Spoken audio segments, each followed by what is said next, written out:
We're at the Quest Diagnostics Training Center. It is another edition of the Giants Training Camp Report, brought to you by Investors Bank.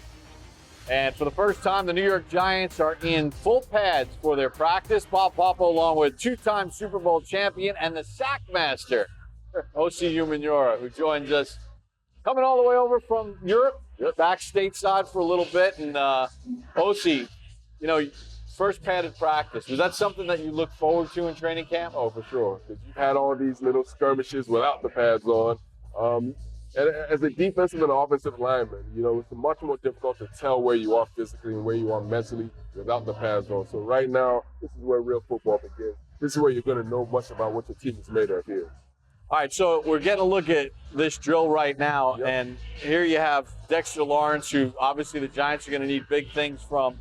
What are some of the things that they're working on right here as far as technique? Yeah, exactly. Right here would be a pad level drill. You want to stay low. You want to attack the pad and lift it up. You want to use your hat and your hands to actually go there and lift the pads up. So it's a very, very important drill, actually, that we just saw them do. You know, it's interesting, too, right? I mean, you know, these guys haven't had full pads on since the last game they played in at the end of the regular season. You're talking about almost 8 months. I would think you got to kind of get used to being back in full equipment. Yeah, you have to. And I think initially everything feels like a little uncomfortable, maybe a little tighter. You don't really feel quite as good as you will. But maybe like 5-10 minutes, everything's going to loosen up. It's going to feel like everything's going to go back to normal. All right, and sometimes things get a little bit heated, right? Yeah. So, you know, especially with some of the young guns. As a veteran player, was that something that you kind of kept your eye on to make sure that things didn't get out of hand too quick? No, we encouraged it. Oh, you encouraged it? We encouraged that. We wanted that to happen early, because you don't want to happen in like late in practice. I think that's not too good. You're already tired. But I think right now you want it to happen right now. You know, there's number 95 for the New York Giants, B.J. Hill. He was a guy that the Giants drafted a couple years ago, fourth-year player out of North Carolina State, working against a guy like Leonard Williams, working against some of the starters. Important year for him to kind of assert himself and say that you're going to be part of the future here as he's working on dealing with what, double teams here? Yeah, double teams right there. And what you see him doing, he's actually pressing the offensive guard and maintaining his gap. And you're going to see 99 probably do something very, very similar here. You see they're trying to cut him off. He cannot allow that offensive tackle to overtake him. He must maintain his gap discipline and allow the linebackers to flow over the top to make the plays. Leonard Williams, number 99, who the Giants acquired from the Jets a couple of years ago, got a new contract this offseason. Big money. And big money, but also big production. And Joe Judge loved his work ethic and sort of the way he came in as a team leader. You know, you were drafted by the Giants. How hard is it, or how hard was it when you saw like teammates come in that had a big presence where you find your space? Yeah, it is very difficult, especially if you haven't been drafted and you don't really know the organization and you come from outside in. But I mean, this guy's done something fantastic. You look at his production last year, just a great football player. Everybody always knew he was really talented, but everything seemed to come together for him last year. And I think he's going to be a massive part for this Giants team moving forward. You know, we just saw number 19, Kenny Golladay, who the Giants signed as a free agent. Big money. Going against a lot of big money going around today's NFL. There's John Ross, who the Giants signed on a not big money deal for Cincinnati. But, you know, the Giants brought in Adoree Jackson from the Tennessee Titans, and we saw Golladay going against Adoree Jackson. You know, iron sharpens iron. Yes, that's what they say. Did you relish kind of going against the best of what your offense had to find out where you were? I loved it. I enjoyed every minute of that. I was very big into practice. My practice habits, I felt, translated directly into the game. So I would want to go up against the best because I knew that was what I was going to see on Sundays. And we would have real battles out there, real fights, it was a very, very interesting time. We're going to get a look at Leonard Williams again. Let's see. They kind of just realign here. So now, what's he trying to do right here? Yep, right now he's shading. As you can see, that offensive tackle is trying to cut him off. So he has to put hands on the guard, make sure he presses, doesn't get pushed back, and maintains his gap. Because everything right here is gap control right here. So he's going to continue to run that over. The tackle is going to try to cut him off, but he has to get hands on the guard or the center and make sure that doesn't happen. There's Blake Martinez, who the Giants signed last year, came over from the Green Bay Packers, was a tackling machine. Now they're working him in slowly. He was on the COVID protocol, so as Joe Judge says, we're ramping up, but it's got to be for Blake Martinez, year number 2. Yeah. Kind of feeling comfortable in this environment. Yeah, from everything I understand, he's been a very good person, good presence, good player. I think him getting more comfortable in this environment, I think is going to take his game to the next level. He has some fantastic shoes on. Those are some Jordans. It's something that I never had when I wanted those shoes so bad. And he seems to have gotten them, and they're very comfortable shoes. But yeah, he's a really good guy. Probably the only guy who's had double-digit sacks on this football team. Not for this team, but I think maybe for Green Bay. Yep. Yeah, so he's going to be a good part, big part of this program.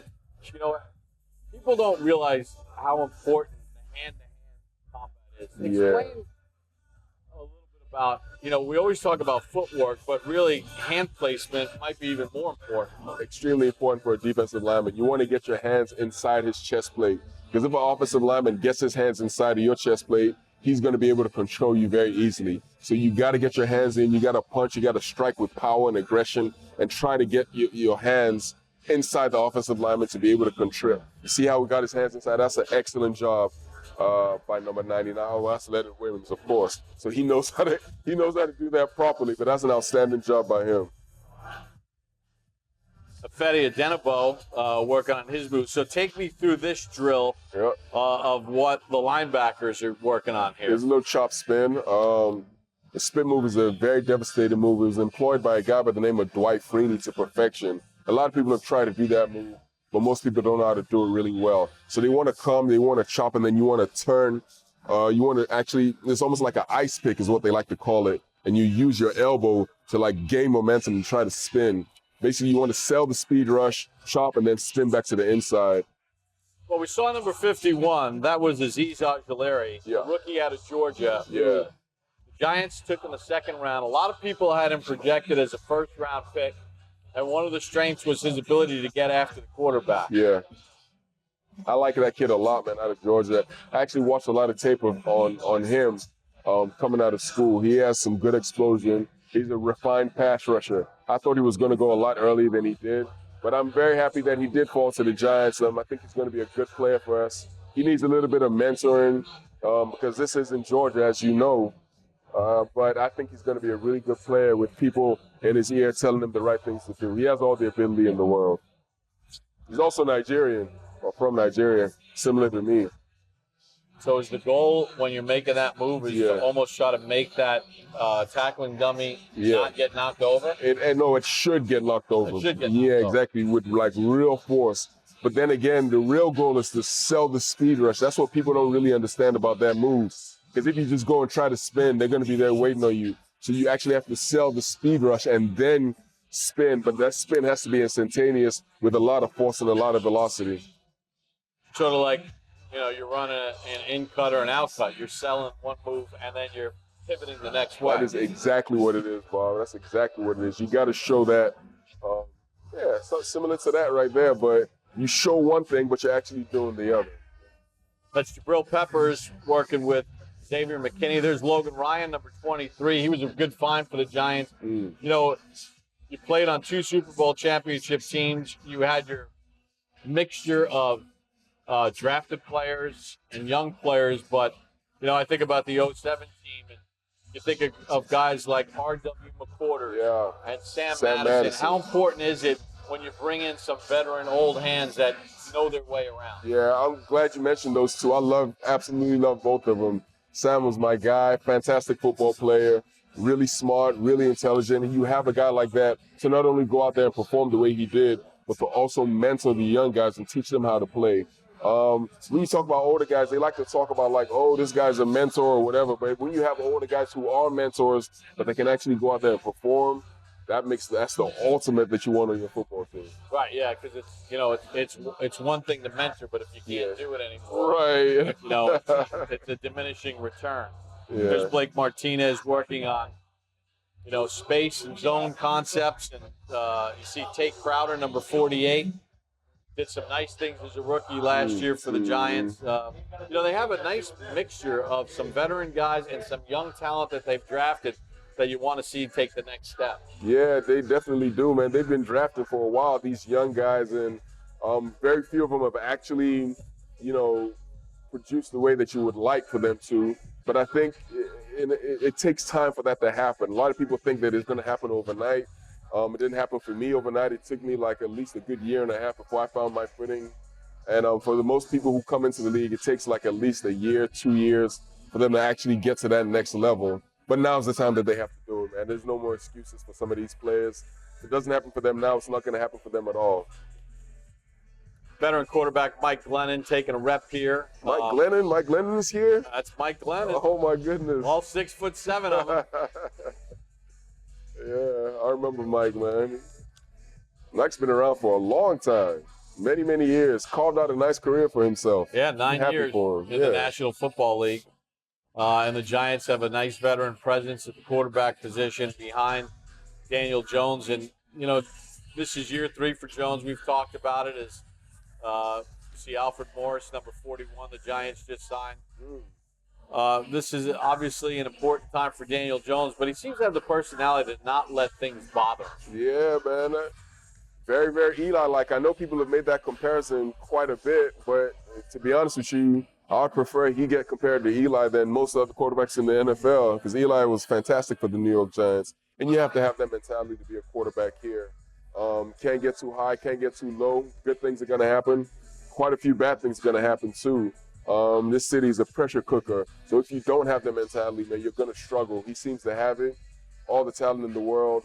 It's definitely time for him to put it together this year. One of the things that Eli had going for him that Daniel Jones has had to have to work through, well, there's a couple things. And, first of all, when Eli got here, Tom Coughlin was new. There was stability in the coaching staff. Daniel Jones is now, on his 3rd year, 2nd year in this system. Had Pat Shermer before that. And Eli didn't have to deal with a COVID situation going into year number 2. Yeah, a lot of people forget that happened. But I think this year with the right tutelage and everything still being the same, I think it's going to pay tremendous dividends for him. Kenny Golladay with a little catch right there as the Giants are going through some drills here. And obviously we've talked about this a little bit in the previous shows. But, like Plaxico and Amani, your teammates, he increases the quarterback's radius. I mean, not every throw has to be perfect. Yeah. Kenny Golladay can go get a football. Yeah. How important is that? Very, very important for most quarterbacks to have. Kenny's 6'4", 200 and something pounds. He's a big target out there, big physical receiver. I watched him in Detroit. Fantastic football play over there. So I think having a guy like that for your team, especially with Daniel Jones, everything doesn't have to be accurate. Sometimes you can just throw the ball out there and let your big play, big money guy go out there and make a play for you. And we expect this guy to make quite a few of those plays.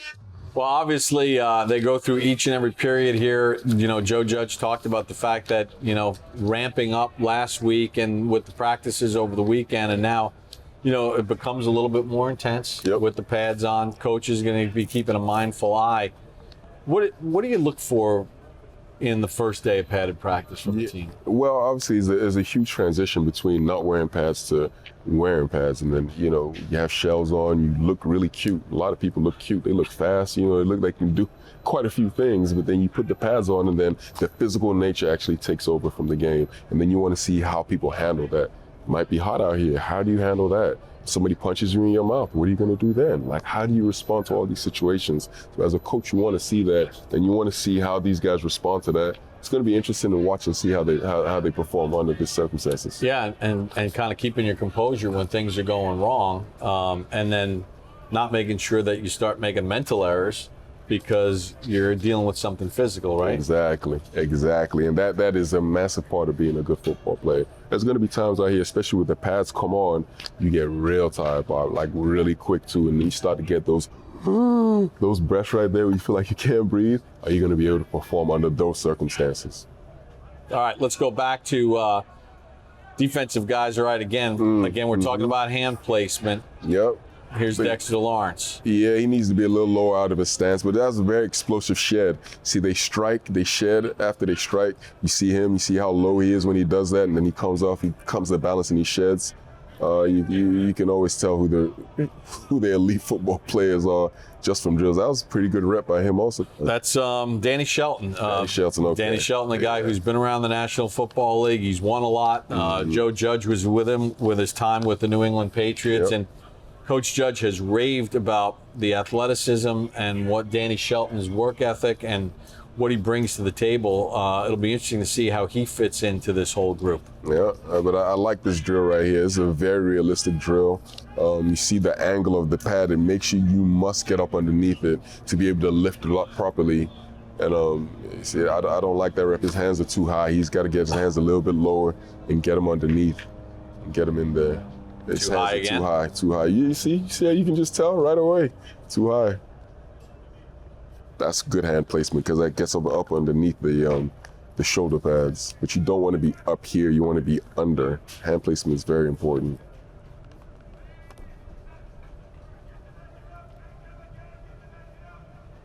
Yep, that's a good rep. Good rep. Linebacker Nico Lalos. Here's B.J. Hill now getting his turn. Mm-hmm. Good rep. Good rep. Good shed. Well done. Too Dexter high. Lawrence. Too high. Too high. Yeah, too high. Hands placement was really good, but it was a little bit too high. Who's this kid? I like the intensity this guy practices with. Leonard Williams? Yeah. He practices with you see, this guy's a pro. This guy's a pro. Back flat, gets his hands in there really quick, sheds. Very well done. I like what I'm seeing from 99 in practice. He's very explosive. All right, DBs. Yeah. There's Adoree Jackson, who the Giants picked up, and what a great pickup for them because Bradbury was so good last year, but it was a weakness on the other side. What are they working on right here? They're working on a similar, moving their feet, shedding. It's the same thing actually as defensive line, but I couldn't tell you specifically if they're doing it right or wrong. The same way I could with defensive line right here. All right, so let's put it this way: no matter what sport you play, if your feet aren't moving, you're dead. You're dead. Dead in the water. Feet have to be moving.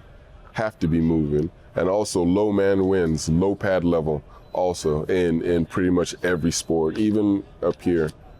From what I can tell, you need to get a little bit low on that tackle. And it's really all about, right? It's about repetition. It's about teaching so that when they get into this first preseason game against the Jets on the 14th, and then the dual practices against Cleveland, and then a game against the Browns and the Patriots, where, instead of thinking about it, you're just instinctively doing it, right? You got to be reacting. You got to do things so many times that you can actually do them in your sleep. There were moves that I would practice. There were little drills that I would do that you would do them so much that it actually just became second nature to you, and you have to do the exact same thing out here. Because the more you practice, all these situations actually happen in the game. And then as soon as it happens, because you've seen it for so long, you're able to react that quickly. And one of the things that the Giants are going to do is they're going to go to Cleveland and practice for a couple days against the Browns, and then they're going to go to Foxborough and practice a couple days against the Patriots. And I know Bill Belichick, who's had a little bit of success in New England over the course of his career, he has been adamant and outspoken about the fact that you get more out of joint practices with other teams because you can control things more than just a preseason game where it can tend to get sloppy or whatever. Create matchups and really get a better identifier of where your player's progress is going against other bodies. Yeah, I enjoyed those quite a bit, especially in the middle of training camp. You actually get a break from seeing your own guy and hitting your own guy, and you go up against another guy. You get a different look, a different mentality, a different mindset. I actually enjoyed doing those to see exactly where I was before the preseason game. All right, we got a little linebacker there trying to shed a couple blockers. Yeah, you can feel the intensity picking up. This is a live drill. This is a live drill. I like that. This is one-on-one. We used to call this the ISO drills. Wow, I'd never seen this before, actually. There's Logan Ryan playing a little jam right there. Yeah, so they're doing the running drills, the inside drills with DBs now, but that's pretty interesting. All right, let's take a look here at Austin Johnson and what he does. Shed, find the running back. Yeah, but this is an unfair drill for the defensive lineman. There's too much space. You know, the running back can go whichever side he wants to go into. I think they need to. Well, you should want to stress him. Actually, you want to stress that defensive tackle. But if he makes a play here, it's too high, too high. Number 90 is too high there. That was a good block by 65. That was R.J. McIntosh who was too high. Nick Gates is the starting center, Gates, so a good block by Gates there. Really good block by him. Let's see what happens here. You got on number 72. Ooh, good. That's a good strike, but good finish by number 72 there. Good initial strike. Jackson Barton. Things getting a little bit heated. They got the receivers, John Ross, out there throwing some blocks. Coaches are getting into it. Oh, fun times. A lot of John. Fun times. Wow, it finally feels like we're at camp now. Yeah. All this John, I wonder if we're going to get a chance to see Danny Shelton here on this drill. Here we go. There he is. Danny Shelton. Let's see what the veteran does here. Look at his size. It's a real vet. Guy got the knee braces on, the elbow brace on. He got everything on. He's beat up, man. Let's see what. Low pad level. Just a very, very good play by him. Very good. He controlled his gap. Did the right thing. Wow. Number 18. Sheesh.